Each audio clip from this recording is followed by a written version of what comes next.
When the Sea of Galilee dries up, that is the time when Israel will no longer rule the world. I love this hadith. Guess why? Because George Bush could watch the Sea of Galilee going down. And Tony, what's his name? Yes. And Ariel, what's his name? Sharon. Yeah. And the Jews? They can watch the Sea of Galilee going down and drying up. And they can realize that the moment is coming. Ya Muslim, هذا يهودي ورائي فتعال فاقتل. That moment is approaching as the water is drying up. I love this hadith. Why is Iran's oil? This was last night's lecture. I explained this last night. That when Israel wages a big war, which is coming up, which is why Bush has to attack Iran, so that Israel can now wage the war and not appear to be an aggressor, which is why Abdullah of Jordan has his suitcases packed already.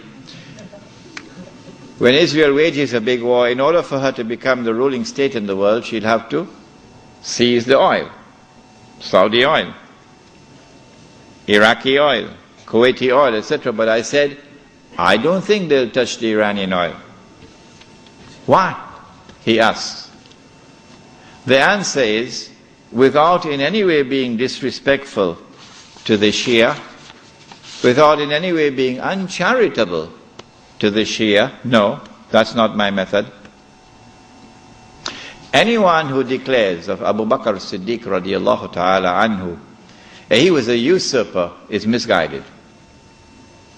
And anyone who compounds that by declaring that Umar Farooq radiallahu ta'ala anhu was a usurper, is doubly misguided. And anyone who further compounds that by declaring of a third of the eminent companions of the Prophet Muhammad alayhi salatu wasalam, that Uthman Ghani radiallahu ta'ala anhu was a usurper, is casting a massive vote of no confidence in Muhammad sallallahu ta'ala alayhi wasallam.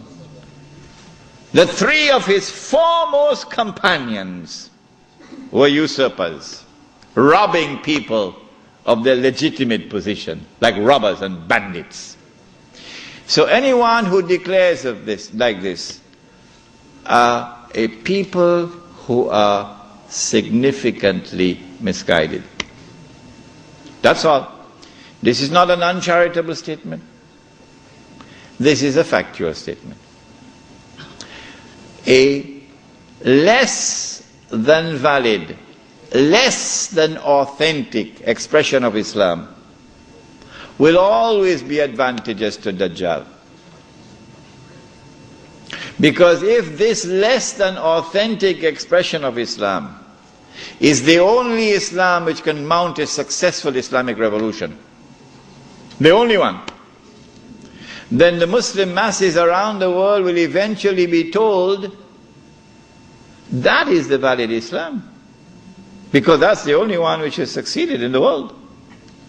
So you should give up the authentic Islam that you have and adopt that less than authentic Islam. Why would Israel want to dismantle such a state? No, it will not be in the interest of Israel to attack and seize the Iranian oil. But having said this, let it be clear that this is meant not, this statement of mine is not meant to show any disrespect whatsoever to the leadership of the revolution in Iran. Imam Khomeini and all those who fought the regime of the Shah with such matchless courage. I honor them and I respect them, and I'll never say anything hurtful about them.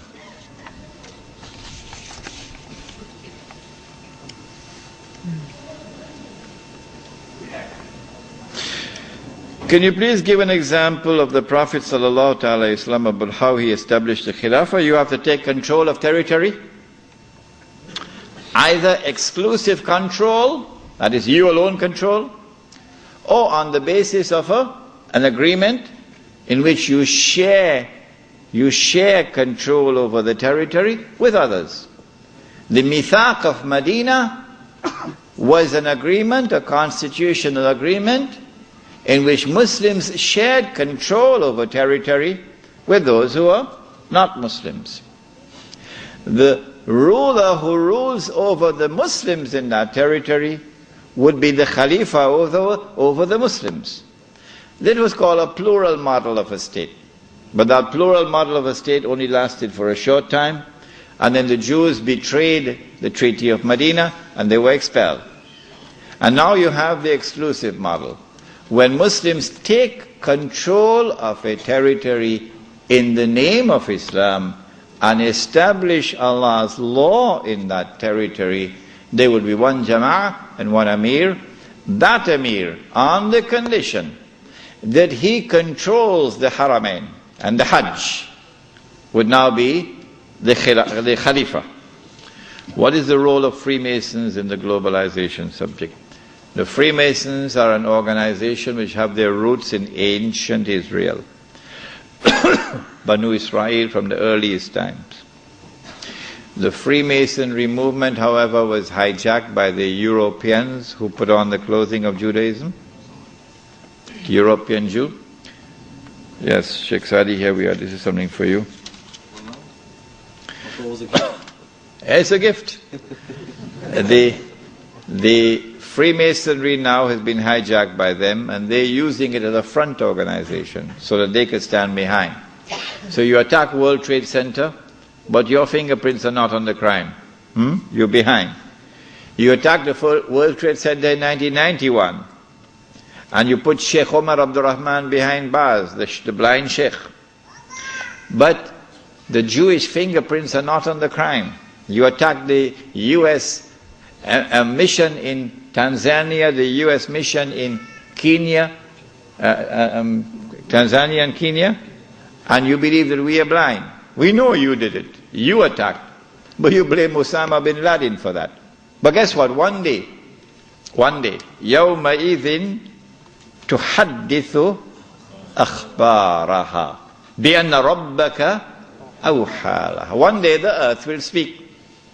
And all your lies are now going to be exposed. And on that day we'll have confirmation for what we now suspect.